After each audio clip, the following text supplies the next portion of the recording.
sagesse, en statut, en force, en grâce devant Dieu et devant les hommes. Donc cette croissance était, on est peu plus visible. Visible, Dieu pouvait voir que Jésus grandit, alléluia. Mais aussi les hommes, ses contemporains, pouvaient dire, témoigner que non, il y a du nouveau dans la vie de cet homme, que chaque année, ce n'est pas pareil. Alléluia. Et c'est valable aussi pour nous parce qu'il n'a pas changé. Alléluia. Donc voilà, le Seigneur veut nous amener de transformation en transformation, de gloire en gloire, d'élévation en élévation. Alléluia. C'est le Seigneur qui travaille, mais il travaille en accord avec notre volonté. Alléluia. Si on ne soumet pas notre volonté à sa volonté, alléluia, ça sera difficile, alléluia. Il sera impossible que le Seigneur puisse œuvrer et ça sera un dommage pour notre propre vie. Parce qu'on ne peut pas percer les mystères de Dieu avec notre intelligence humaine. C'est Dieu qui nous conduit, alléluia. C'est Dieu qui nous conduit. Jésus est le chemin, alléluia. Il est ce chemin-là qui nous conduit vers le Père, qui nous conduit vers le royaume des cieux, alléluia. Voilà. C'est pas le royaume de la terre. Hein. Gloire à Dieu. On va ouvrir dans le livre de 1 Samuel 15, à partir du premier verset. 1 Samuel 15, à partir du premier verset. Donc jusqu'au verset 15. 1 Samuel 15. Donc si quelqu'un peut faire la page, si quelqu'un peut lire pour tout le monde a la page, j'espère. 1 Samuel 15, oui. À partir du premier verset. Je lis la page. 1 Samuel 15 à partir du premier verset. Un jour, Samuel dit à Saül, oui. C'est moi que l'Éternel a envoyé pour te conférer l'onction qui t'a établi roi de son peuple, Israël. Maintenant donc, écoute les paroles de l'Éternel. Voici ce que déclare l'Éternel, le Seigneur des armées célestes. J'ai décidé de punir les Amalécites pour ce qu'ils ont fait au peuple d'Israël, en se mettant en travers de sa route quand ils venaient d'Égypte. Maintenant, va les attaquer et vous-les, moi, en les exterminant totalement avec tout ce qui leur appartient. Sois sans pitié et fais périr hommes et femmes, enfants et bébés, bœufs, moutons, chèvres, chameaux et ânes. Saül mobilisa son armée et la passa en revue à Télaïm. Il compta 200 000 soldats des provinces du nord et 10 000 hommes de Juda. Il les conduisit jusqu'à la ville d'Amalek et plaça une embuscade dans le ravin. Puis il dit aux Kéniens, partez, séparez-vous des Amalécites, pour que je ne vous fasse pas subir le même sort qu'à eux. Car vous avez été bons envers les Israélites quand ils venaient d'Égypte. Les Kéniens se retirèrent donc du milieu des Amalécites. C'est jusqu'à... Continue. Saül partit Amalek depuis Avila jusqu'aux abords de Chour à l'est de l'Égypte. Il captura Agag, roi d'Amalek, vivant, et extermina toute la population par l'épée. Saül et ses soldats épargnèrent Agag ainsi que les meilleurs animaux du butin, moutons, chèvres et bœufs, bêtes grasses et agneaux. Il ne voulut pas les détruire pour les vouer à l'Éternel. Par contre, il détruisit tout ce qui était méprisable et sans valeur. L'Éternel parla à Samuel et lui dit, je décide d'annuler ce que j'ai fait en établissant Saül roi, car il s'est détourné de moi et il n'a pas tenu compte de mes ordres. Samuel en fut bouleversé et il implora l'Éternel toute la nuit. Le lendemain matin, il partit trouver Saül. En chemin, il apprit que celui-ci s'était rendu à Carmel pour y ériger un mémorial, puis qu'il était reparti en direction de Gilgal. Finalement, Samuel le rejoignit. Saül l'aborda par ces mots: que l'Éternel te bénisse, j'ai exécuté l'ordre de l'Éternel. Mais Samuel lui demanda: d'où viennent donc ces bêlements de moutons qui résonnent à mes oreilles et ces gémissements de bœufs que j'entends? Saül répondit: ils les ont ramenés de chez les Amalécites, car les soldats ont épargné les meilleures bêtes parmi les moutons et les bœufs pour les offrir en sacrifice à l'Éternel ton Dieu. Le reste, nous l'avons totalement détruit. Assez, interrompit Samuel, je vais t'apprendre ce que l'Éternel m'a dit cette nuit. Parle, lui dit Saül. Et Samuel lui déclara: alors que tu te considérais comme un personnage peu important, tu es devenu le chef des tribus d'Israël et l'Éternel t'a oint pour t'établir roi d'Israël. Il t'a envoyé en campagne avec cet ordre précis: va et détruis les Amalécites pour me les vouer, ce peuple de pécheurs, en les combattant jusqu'à leur totale extermination. Alors pourquoi n'as-tu pas obéi à l'ordre de l'Éternel? On va s'arrêter là. Voilà, donc j'espère que vous avez suivi la lecture. Alléluia. Voilà. Saül, c'est le premier roi qui a été roi pour régner sur Israël. Alléluia. Israël, c'est le peuple de Dieu. D'accord?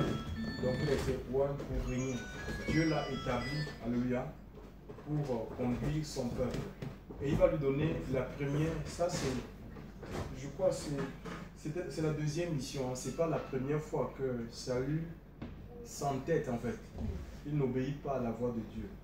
Donc il y a d'abord eu, une guerre avec les Philistins dans le chapitre 13, où Dieu lui a demandé d'attendre, Saül lui avait demandé, Samuel lui avait demandé de patienter 7 jours jusqu'à ce qu'il vienne pour offrir des sacrifices.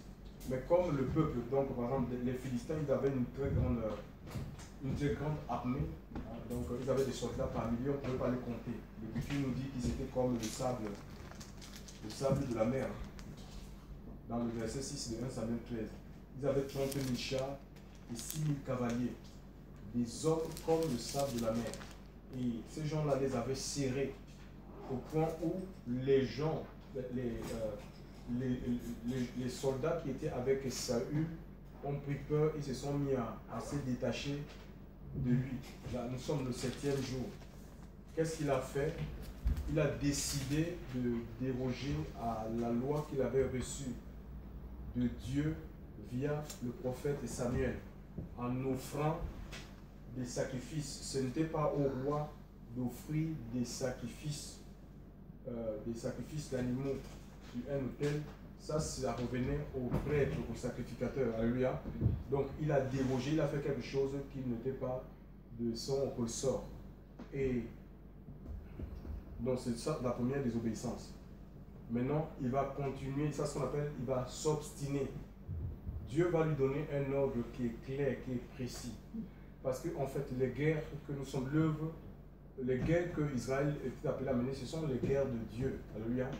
Et aujourd'hui, c'est l'œuvre. Le Seigneur confie l'œuvre à des ordres. Il nous a confié une œuvre, il nous a confié une mission sur la terre. Alléluia. Mais il donne des instructions. Alléluia. Il donne des instructions. Nous devons nous plier, même si nous ne les comprenons pas, parce que c'est lui qui règne. Alléluia. Celui qui règne. Alléluia. Et nous devons nous plier à ses exigences. Alléluia. Il a des exigences. Il va dire que voilà ce qui s'est passé. Il va rappeler cette histoire que le peuple juif, sous la conduite de Josué, avait connu. Il y a Amalek qui s'était mis en travers. Il voulait barrer. Amalek et son armée avaient barré le chemin à ce peuple pour qu'il n'atteigne pas le pays de la promesse. Il dit à cause de cela, alléluia, tu vas détruire Amalek et tout ce dont tu dévoues par interdit. Amalek, tous ses habitants, bœufs, vaches, moutons, comme nous venons de lire tout à l'heure. Tu n'es pas ni personne, femme, enfant, homme. Mais on peut dire, mais c'est quoi ça? Dieu est un Dieu sanguinaire, comment il veut... non, mais Dieu est un Dieu de justice, alléluia. Il y a l'amour de Dieu, il y a des gens qui confondent, ils pensent que tellement Dieu amour qu'il ne peut pas. Il y a même des religions qui prônent ça, l'enfer n'existe pas. Hein? Vous essayez de fermer vos téléphones, mettez-les en vibrant s'il vous plaît, quand nous prêchons la parole de Dieu. Il y a des gens qui pensent que tellement Dieu amour, que l'enfer, tellement on ne peut pas avoir Dieu si amour au point de créer un endroit qu'on appelle l'enfer. Alléluia. Non, mais c'est l'amour, Dieu est amour, et en même temps il est justice. Dieu dit qu'il ne tient pas le pécheur pour innocent, ni l'innocent pour coupable. Alléluia. Dieu est justice pour toutes nos actions, tout ce qu'on peut faire, on récolte ce qu'on sème. Même en tant qu'enfant de Dieu. On récolte ce qu'on sème, c'est comme ça en fait. Si on sème la chair, on va récolter la corruption. Donc le Seigneur va dire par la bouche de Samuel qu'il détruise, qu'il ne n'épargne rien. C'est ça, dévoué par interdit, c'était consacrer quelque chose de manière irrévocable. Tu n'as rien à prendre. Même s'il y a des bœufs gras, des vaches grasses, tu ne prends rien. Tu brûles les champs, tu ne prends rien des récoltes, des grappes de raisin, tu ne touches pas. Alléluia. Donc tu détruis cette population, tu brûles ce pays. Pourquoi? Parce que, et c'est la même chose en fait. Aujourd'hui, peut-être Dieu ne nous appelle pas à combattre contre des peuples. Alléluia. Parce que le premier combat que nous avons, la terre que nous avons à conquérir, c'est notre cœur. Hein. C'est notre cœur qui est habité par toutes sortes de mauvaises pensées d'adultère, de vol, de rébellion vis-à-vis de Dieu. Il y a plein de choses comme ça qui peuvent fuser dans notre cœur. Alléluia. Et c'est dans le cœur que le Seigneur veut s'établir. Dieu veut se bâtir, mais il ne peut pas bâtir si l'endroit est occupé. Donc il faut tout renverser, il faut tout détruire pour que nous bâtissons avec Dieu et pour Dieu. Alléluia. Quand nous lisons le prophète Jérémie, il dit: je t'ai établi dans les nations et dans les royaumes, c'est le tout premier chapitre, pour que tu arraches et que tu abattes, que tu détruises et que tu bâtisses et que tu plantes. Alléluia. C'est ça. On arrache, il y a des choses que les hommes, ils ont plantées en nous. Des choses religieuses, des choses, des coutumes, des traditions, des us, des modes de vie qui n'ont rien à voir avec la parole de Dieu. Et le Seigneur ne peut pas venir s'aimer dans une terre qui est complètement... Oui, qui a de la broussaille, qui a des épines, des ronces, des orties. Non, il faut qu'il enlève ces choses. Alléluia. Oui, que ce terrain soit complètement défriché, labouré, chers frères et sœurs, que la herse du Seigneur passe pour remonter les pierres, les racines, chers frères et sœurs dans le Seigneur. Et que la plante, la sémence, la graine, qui est la parole de Dieu, alléluia, puisse être plantée en nous.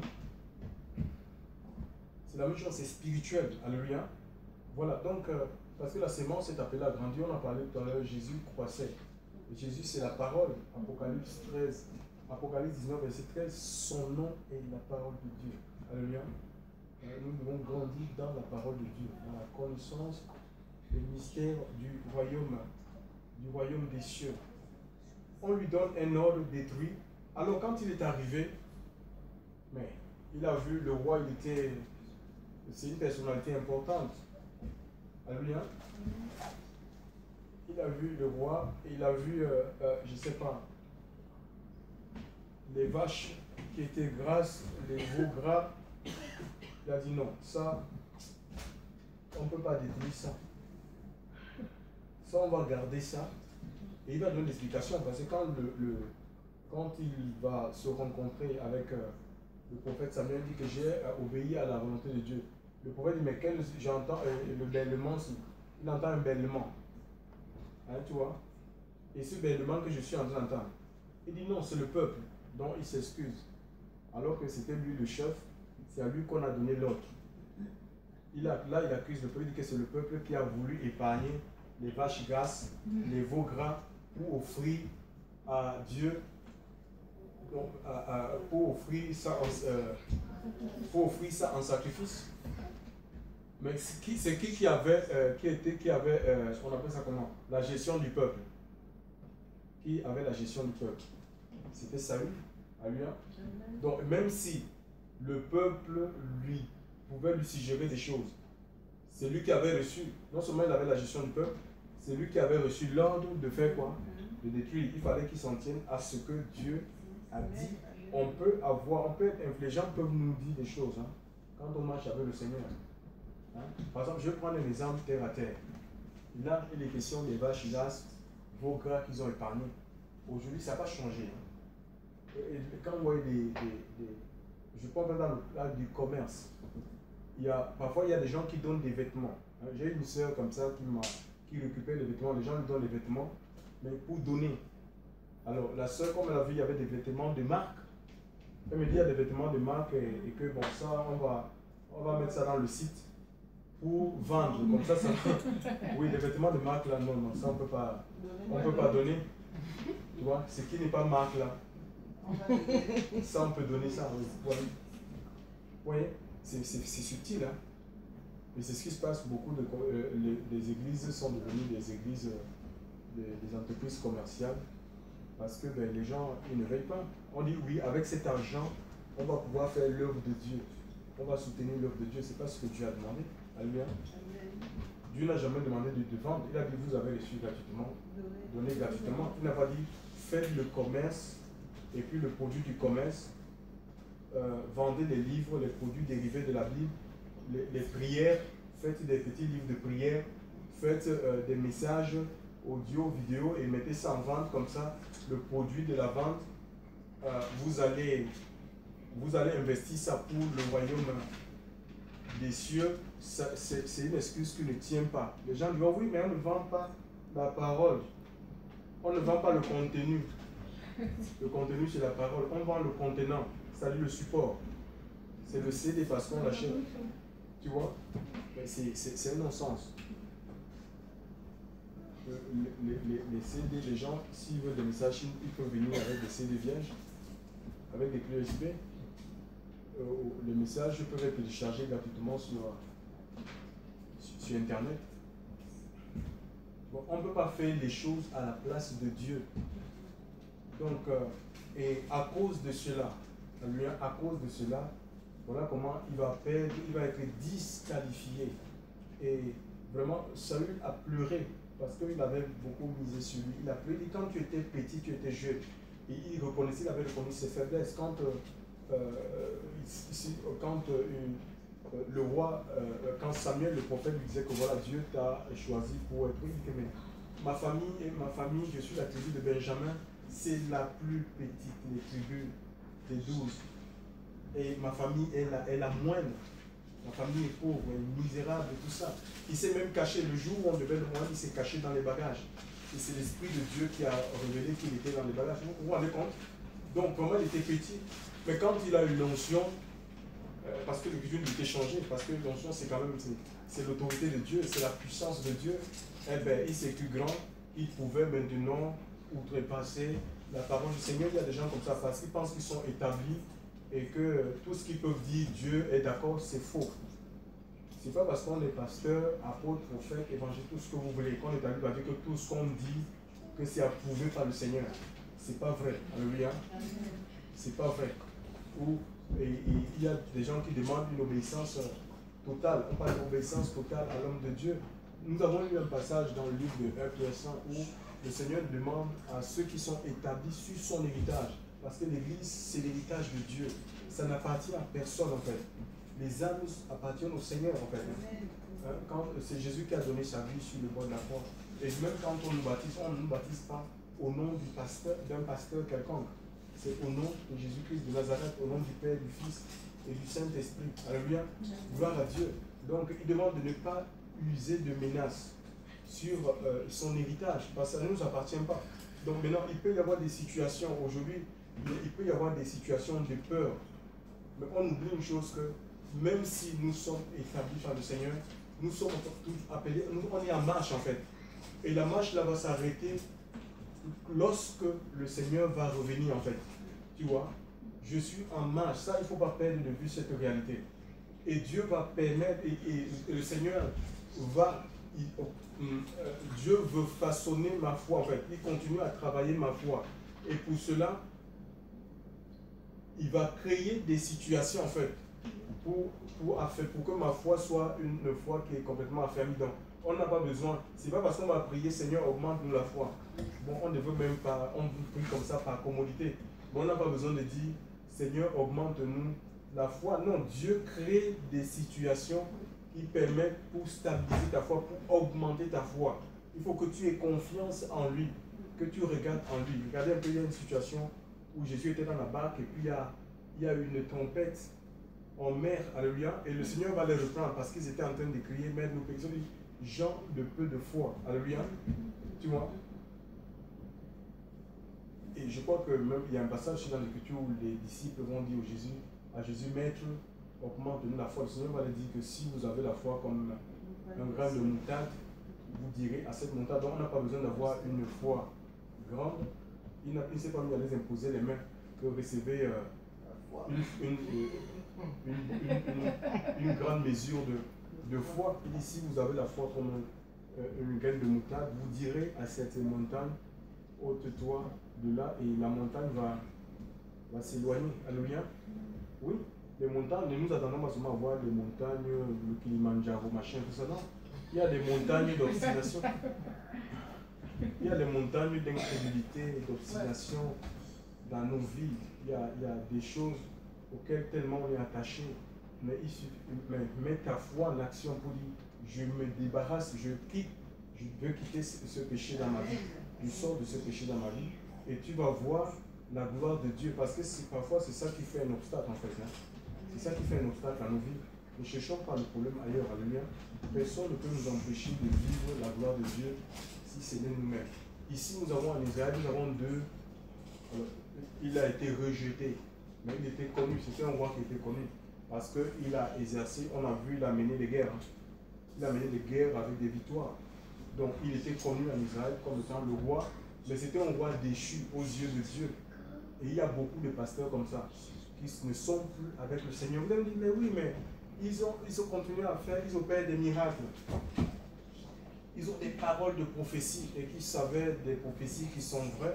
Oui, parce que Dieu ne se repent pas de ses dons. Quand Satan a été chassé du ciel, le Seigneur n'a pas retiré sa puissance. Tu vois? C'est la même chose quand Dieu te rejette, ça dit que tu quittes sa présence. Et c'est la présence de Dieu qui te maintient dans la sainteté. Ce n'est pas le don de l'esprit. C'est pourquoi le Seigneur dit c'est au fruit que vous les reconnaîtrez. Donc quelqu'un peut prêcher, manifester les dons, mais ce n'est pas ça en fait. Maintenant sa vie, parce que s'il n'y a pas la présence de Dieu, il va céder aux appétits de la chair. C'est la présence de Dieu qui fait que tu ne pêches pas. Tu as besoin de la présence de Dieu, d'être dans la présence du Seigneur. Ouais, c'est ça toute la différence en fait. Donc en Israël, il y avait deux types de rois. Parce que quand le Seigneur, la présence de Dieu te quitte, c'est quoi? Tu es vide. Tu n'as plus l'esprit de Dieu. C'est le malin qui s'est accaparé des saluts. Le malin. Il y a un esprit mauvais qui s'est accaparé de lui. Il s'est accaparé de lui parce qu'il était vide. Sa maison était vide. Matthieu 12, 43 nous dit que quand un mauvais esprit sort de l'homme, il va dans les lieux arides. Ne trouvant pas de repos, il va revenir. S'il trouve que tu es vide, tu es sans la présence de Dieu, tu n'es pas dans la parole du Seigneur, il ne va pas rentrer, ce mauvais esprit ne va pas rentrer, il va te dire, voilà, c'est bien ça. Il va retourner pour chercher cet esprit plus méchant que lui. Et ils vont venir s'établir en toi. La Bible dit que ta condition sera pire que celle qui était la précédente, oui, voilà. Celle avant. Donc c'est comme ça. Donc on ne peut pas être neutre en fait. C'est ce qui s'est passé avec ce roi, mais c'est à cause de quoi? De son obstination. Dieu l'a rejeté, le Seigneur l'a tourné le dos. Et on voit, il est devenu un roi complètement vide. Et avant, c'est celui qui avait chassé tous les devins. Il s'est suicidé en fait. Hein. Le roi, ce roi-là, c'est lui là. Quelqu'un qui avait chassé les devins, il a fini sa vie en consultant les marabouts.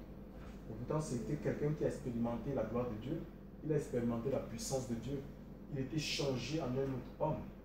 Dans 1 Samuel 10, verset 9, quand Dieu l'a appelé, il a expérimenté la puissance de l'esprit, le mouvement de l'esprit. Il a prophétisé avec les prophètes. Mais à la fin, il s'est retourné quoi? Il n'a pas veillé. Alléluia, il n'a pas persévéré dans les choses qu'il avait reçues. La Bible dit c'est celui qui persévérera. Donc ce n'est pas le début d'une chose qui commence, qui est plus important. On peut bien commencer avec le Seigneur, mais il faut que nous terminions avec le Seigneur dans la vision de Dieu. Alléluia. Qu'on ne change pas le message, qu'on ne se laisse pas influencer. Peut-être qu'il s'est laissé influencer par ses collaborateurs.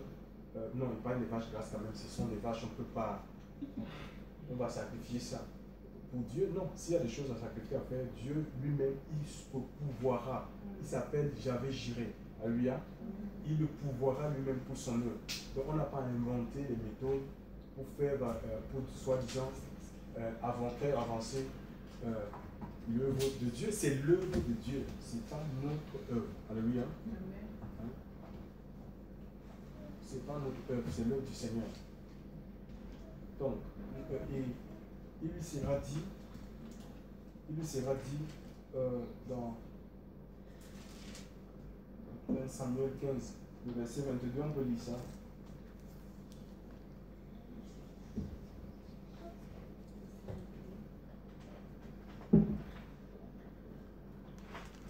Le verset 22 à 23, qu'est-ce qu'il dit? Alors Samuel dit, l'Éternel prend-il plaisir aux holocaustes et aux sacrifices, comme à ce qu'on obéisse à la voix de l'Éternel. Voici, obéir vaut mieux que les sacrifices, être attentif vaut mieux que la graisse des moutons. Car la rébellion est autant que le péché de divination, la résistance autant que les idoles, et il ne tuera pas, parce que tu as rejeté la parole de l'Éternel, et tu as aussi rejeté mon être plus roi. Oh oui, voilà, le Seigneur prend plaisir. On ne peut pas faire des choses à la place du Seigneur, d'accord? À la place de Dieu. Ce que le Seigneur attend de nous, premièrement, c'est l'obéissance. Alléluia. Quelqu'un qui obéit, c'est quelqu'un qui est soumis à un ordre. Alléluia. Soumis à un ordre, à une discipline, à une instruction. Le Seigneur a donné sa parole pour que, mais on aligne notre volonté à sa parole, à ses commandements. Alléluia. Et la vie d'obéissance va nous amener en fait au sacrifice. Tu vois, à faire des sacrifices pour le Seigneur. Parce qu'on peut faire des sacrifices et ne pas être dans l'obéissance pour pouvoir, pour se sentir bien, pour essayer de pallier notre désobéissance. On dit voilà, on va faire. Non. Et le Seigneur ne prend pas plaisir à ce genre de sacrifice. Tu ne peux pas vivre dans le péché et dire voilà, je vais faire des sacrifices pour Dieu. Je vais évangéliser, je vais venger le monde en vivant dans le péché. Les démons vont s'emparer de ta vie. Alléluia. Donc c'est comme ça en fait. Non, il faut que tu sois dans l'obéissance. Alléluia. Dans l'Esprit de Dieu va te pousser à faire des choses parce que les œuvres sont préparées d'avance. Et il dit que le Seigneur ne prend pas, il prend plaisir à l'obéissance au sacrifice. Alléluia. Et tu vois, et ça c'est des sacrifices que Dieu n'avait pas demandé. Il n'a pas dit allez chez les Amalécites et tout ce qui, les vaches grasses, les veaux gras, mettez-les de côté pour me les offrir. Il les a demandé de tout détruire. Alléluia. De tout détruire. Et il est dit que la rébellion, c'est comme la divination en fait. Quelqu'un qui est rebelle, c'est quelqu'un d'insoumis en fait. D'insoumis, de dissident. C'est quelqu'un, c'est un révolté en fait. C'est quelqu'un qui s'oppose à, je ne sais pas, une autorité qui est légitime, en fait, qui est établie de manière légitime. Et si nous avons l'autorité de la parole de Dieu, auquel nous sommes appelés à nous soumettre. Alléluia. Donc voilà. Et il dit que c'est comme quand on s'oppose à l'autorité de la parole de Dieu, à ce que la parole de Dieu dit, on n'est pas différent d'un devin en fait, des cartomanciens là. On n'est pas différent d'un marabout pour le Seigneur. C'est-à-dire que le même sort qui est réservé, que Dieu réserve au marabout, c'est le même que nous serons à connaître si on reste dans cet état. Et il est parlé de l'obstination. L'obstination, c'est quoi? C'est le fait de persister dans une attitude en fait. Tu vois? C'est-à-dire, malgré les multiples interpellations, Dieu te parle, mais tu insistes, tu cites dans ta façon de faire, dans ta façon de vivre, qui n'est pas agréable à Dieu. Alléluia. Voilà, donc, et ça, il dit que c'est comme que ce n'est pas différent de l'idolâtrie. C'est-à-dire que tu es dans une forme de l'idolâtrie, ça veut dire que si c'est un péché, ça veut dire que ce péché est devenu un Dieu pour toi. Hein? Et la Bible dit que les idolâtres n'hériteront pas le royaume des cieux. Donc, ce soir, tu entends ce message, il faut que qu'on se détourne, vraiment qu'on se détourne totalement de... si nous faisons des choses qui ne sont pas agréables à Dieu, on se détourne de ces choses avant que, ben voilà, peut-être que l'enfer le saute sur le pied. Alléluia. Et oui. Donc voilà, le Seigneur ne veut pas notre mort, il ne veut pas notre destruction. Il veut que chacun de nous puissions hériter les promesses, alléluia, qu'il nous a faites. Alléluia, il y a des promesses qu'il nous a faites. La vie éternelle, ce n'est pas seulement quand tu vas mourir, ça commence ici. Il veut que nous vivions dans sa présence. Alléluia, que nous expérimentions son repos. C'est un repos qui est profond et que chacun puisse rentrer dans son établissement. Alléluia. On peut vivre heureux et heureuse sur la terre. Alléluia. C'est dans une terre de problèmes, de difficultés. Tu peux être dans la paix et être un instrument de bénédiction, une source de bénédiction pour les autres. C'est ce que Dieu veut pour chacun de nous. Alléluia. Donc, quittons ce soir l'obstination, quittons ce soir la rébellion. Saül n'est pas un modèle à imiter. Il a fini très mal. Alléluia. Il a fini très mal. Il s'est suicidé à la fin de sa vie. Alléluia. Donc, pourquoi? Parce qu'il y a quelque chose de mauvais qui s'était emparé de lui et qui l'a poussé. L'Esprit de Dieu ne nous pousse pas au suicide. Alléluia. C'est l'esprit de vie, nous dit l'Écriture. Alléluia. Ce n'est pas l'esprit de suicide, ce n'est pas l'esprit qui nous conduit à la mort. Ça veut dire que c'était un autre esprit, c'est le même esprit qui a animé Judas, qui l'a poussé, non seulement à vendre le Seigneur, et après quoi? Il s'est pendu. Donc ça, c'est pas... Dieu n'a pas ce projet pour ses enfants, mais ça peut arriver si on ne veut pas suivre la voie du Seigneur. Alléluia, on se laisse conduire par l'Esprit de Dieu. C'est une marche. D'accord? Avec le Seigneur, c'est une marche. Personne n'est arrivé. Ne dis pas que je suis arrivé, je suis bien, je suis béni, c'est suffisant. Non. On continue à marcher, on continue à suivre. Le plus important, c'est la relation en fait. Ce n'est pas les choses que nous pouvons obtenir, ou les choses que Dieu peut faire avec nous. C'est lui qui les fait. C'est ta relation, c'est ce que tu es devant le Seigneur qui est plus important. Que le Seigneur nous bénisse.